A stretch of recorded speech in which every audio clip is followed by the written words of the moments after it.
Hi guys! Hi guys! Paano ba kasi mag-hi guys? Hi guys! Oh my God! Ito na. Hi guys! So, it's me. It's Mariel Josephine Tabornal. Nickname ko guys is Nat. So, yun yung nakalagay sa intro ko. Anyway, welcome to another vlog. Welcome to my vlog. First task. Hindi to another vlog kasi nag-vlog lang naman ako for stas. No choice. Shoutout to Sir Kevin. Anyways, yung mga papakita ko sa inyo, these are just a random vids. Wala akong time para sa aesthetic shots. Hindi talaga ako, wala akong time. Bukod sa wala akong time, wala akong storage. So, please bear with me, guys. And let's explore my life as a medtech student slash waiter of Bernice. Good morning, guys. So, it's currently 10 a.m. and I have to go to school early because yung stas ko and histo is magkadikit yung schedule. So, ayan ang babae, nakikipaglaban sa traffic. So, eto na yun. Papasok na talaga siya. Let's just enjoy the view first. Look at that. Ayan.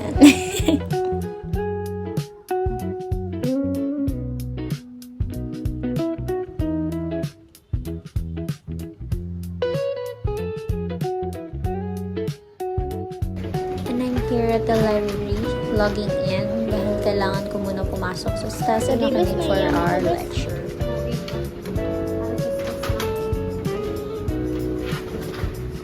Naghahanap ako ng magandang seat dahil punong-puno naman ang library. Kasama ko yung friend ko. Ayan. Dahil magkaklase kami sa stas. And after stas, naghihintay lang kami dito for our next subject. Nagpapadrawing ako dito ng mukha ko. Ang tagal! May gayahan na nga eh! Sa amin wala. Oh!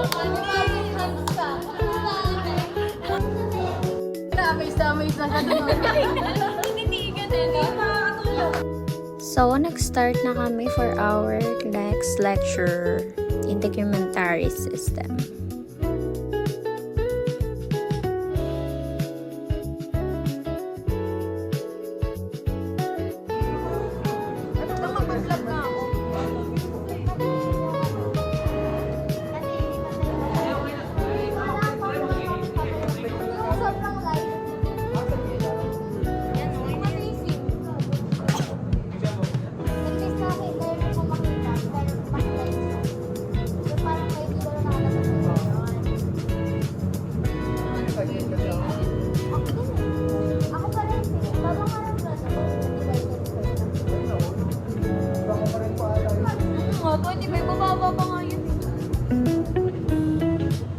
So, and here again, commuting pa uwi. As usual. Wala mo.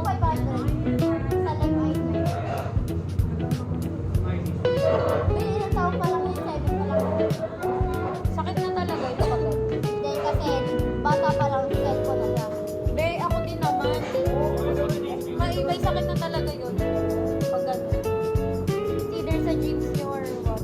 The next day, we have a lab class for biochem and John nag-ipilab pa lang sa mga blood and urinalysis. So, hanapin natin yung vein. Guys, I swear, sa mannequin, ang dali-dali. Pero pag real na tao, parang yung ugat may sariling attitude. The most common site we look for is the median cubital vein because it's accessible and usually stable. But today, parang ayaw niya magpakita. So, ayan, nire-ready ko lang. Ready na ako, ready na yung classmate ko, pero yung kamay ko, uma-acting, kinakabahan. Parang ako yung iti-take blood, hindi siya. Guys, legit, nagpapalpate ako and then biglang nag-overthink. What if sumakit? What if mali yung angle ko? What if magkapasya at masisi ako? So, makikita nyo na nanonood pa sila. Si Ma'am Dane and yung third year kong classmate. So, the pressure is on top, girl. And after that, I made a responsible decision. I said, sir, kayo na po. Baka maging confetti pa yung ugat ng kaklase ko pag tinuloy ko pa yan.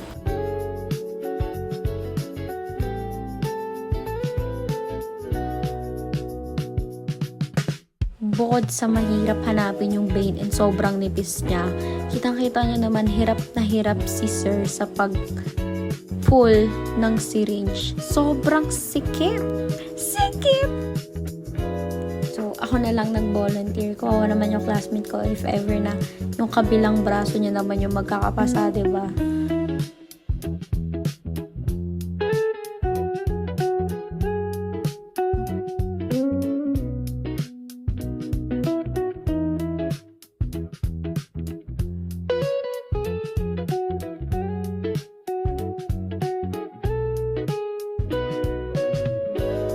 Papakyut pa dyan si sir, tingnan niya. Ang cute eh.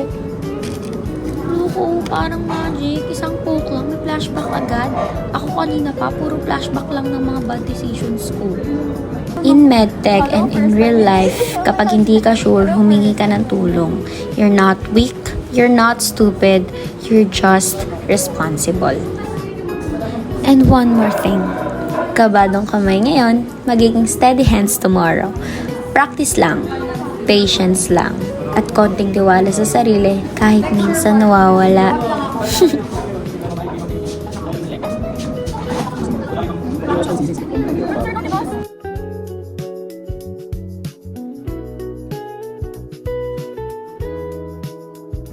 And thank God, especially thank you, sir. Dahil natapos din kami sa pagkuha ng blood, kundi aabutin kami ng siyam-siyam sa lab.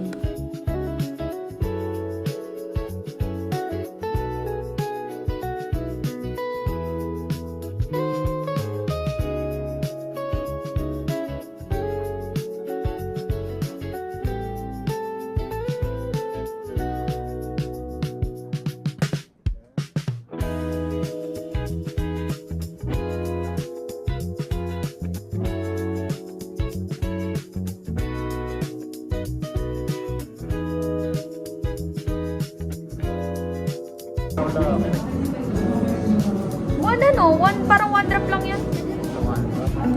Konti lang. Tapos, hindi. Medyo damihan mo ng konti. Lakihan mo yung patak. Tapos kasi scrape mo yan. I-hint mo muna yan eh. Tignan mo muna. Ano na? Spread. Di ba i-spread mo? Tapos i-hint mo. Tsaka mo i-scrape yun. Oo. Sino mo? Ay, hindi ba?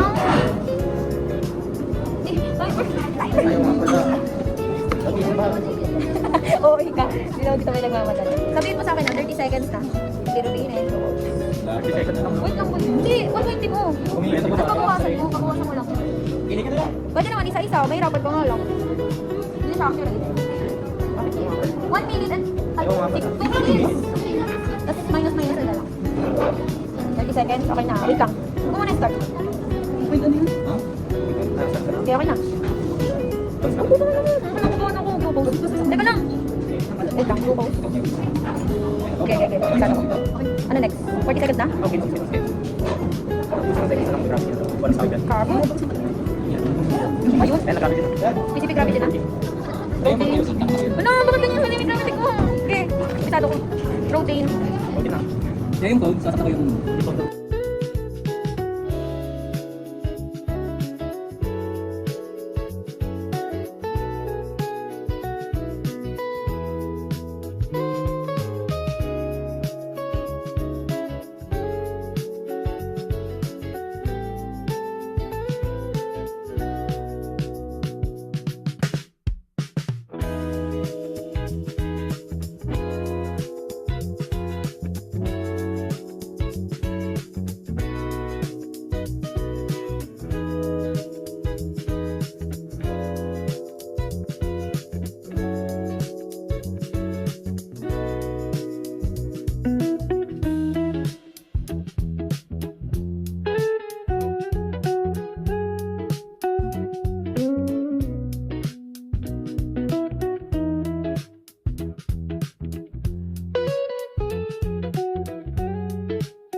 And bukod sa pagiging medtech student and waiter ko, isa din po akong member ng Meteor o tinatawag namin Medtech Organization.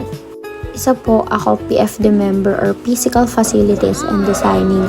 Kami po yung mga nagde-design ng mga events for medtech events. Magiging ganyan siya. Tinutukan.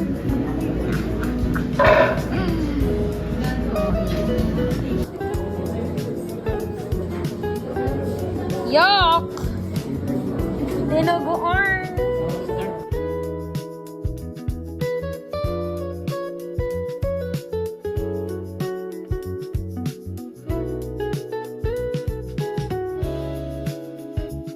Ayan, hindi lang naman pagde-design ang mga ginagawa namin dahil nag-meetings din kami. One of my besties. Kaya na tong 1 cup eh. Patred po. Get. Ito bro, ay ito trito. Tapos ito yung part na red. Ito red. Alam niyo, ito talaga yung pinaka-favorite part ko sa pagiging medtech. Dito. Yung ito magkaroon ka ng kasama to. kaibigan na kahit hindi mo pa nagiging kaklase o never mo pa na-meet, pero nagiging friends mo dahil sa organization na nabuo mo. Kaya to may medtech org friends, shoutout sa inyo. Thanks sa constant tawa, sa shared notes, sa libreng snack kapag broke ako, at sa pagiging human version ng it's okay, laban pa. Sa totoo lang, sa org ko talaga nahanap yung mga totoong nagre-remind sa akin na hindi ko kailangan i-survive ang medtech alone. And honestly, sila yung best discovery ko dito. Mas better pa minsan kaysa accurate results sa lab.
Kung makikita niyo dito, sobrang kulit at saya lang namin dahil after gumawa ng napakadaming design and crafts, ito, naglalaro lang kami.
my vlog.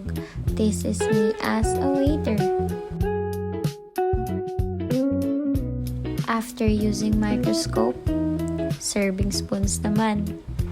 And after white uniform, white polo naman sa pag-waiter sa catering. Hindi lang basta-basta pag-serve ng food here.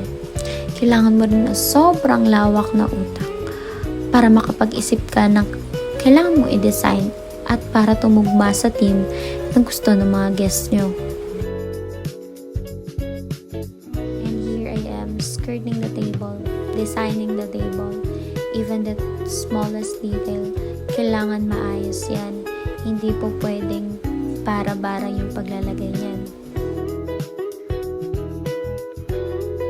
Usually, ito palagi yung ginagawa ko. Gustong-gusto kong mag-skirt. And dito sa video na to, sobrang simple lang ng design na ginawa ko.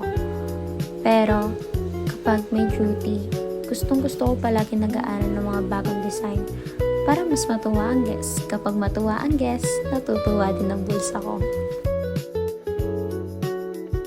And this event is 1,250 packs.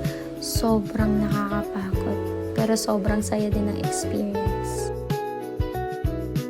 Before and after ang atake, nakikita nyo naman mga pagod ng mga tao dyan, pero sila nagpa-party pa.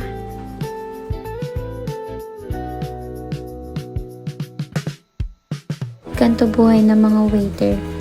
Nakikita talaga ng mga guests kung ano yung mga pagod at mga hirap na pinagdadaanan nyo. I'm really grateful that I have them and work with them. Siguro kung wala sila or iba makakasama ko, siguro hindi ako ganito kasaya ngayon.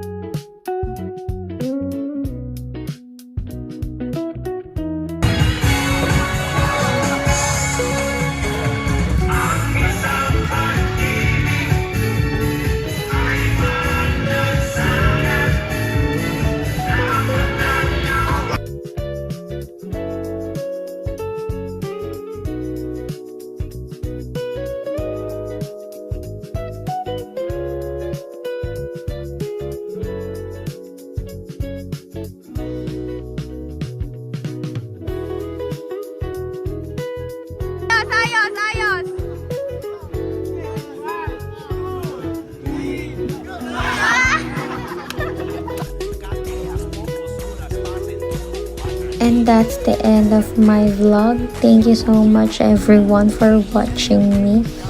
And sa pagtitiis sa panonood ng mga kaartehan ko. Yun lang.